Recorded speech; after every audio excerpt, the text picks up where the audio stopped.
So, learning logs. So, sa management at saka sa education, ito yung pwede mong isulat yung iniisip, ang iyong nararamdaman. Kumbaga, parang guide mo ito. Kumbaga, sinusulat mo yung mga natutunan mo dun sa ginagawa mo. So, parang ito rin na ginagamit sa management kasi lahat ng natututunan mo, sinusulat mo at guide mo yung kung saan ka papunta. Kumbaga, parang yun yung to-do list mo.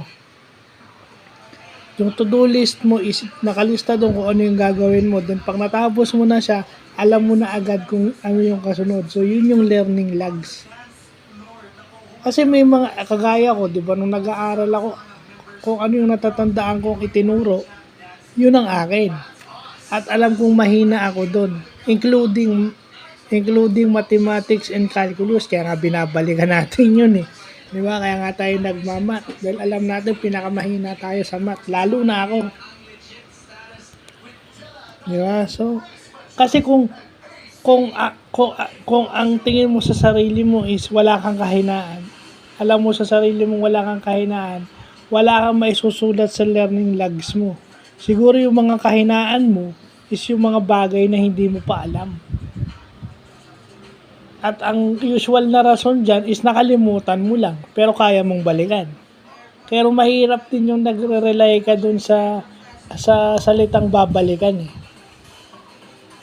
Kasi minsan, dahil alam mong hindi ka na mahina, hindi mo siya babalikan. Kasi grades cannot measure yung talino ng isang tao. Or yung achievements cannot measure yung talino ng tao. So, malabong may bumalik ka. So, wala kang magiging learning logs kung sa tingin mo, deep within yourself na wala kang kahinaan.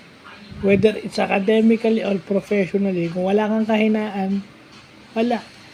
Kasi kung may kahinaan ka, kahit sabihin mong calculus, magka-crash course ka ng calculus kung alam mong mahina ka sa calculus.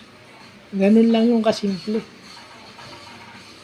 Hindi mo idadahilan na hahanap ka talaga ng oras para balikan yung mga pagkakamali mo. So, yun lang po.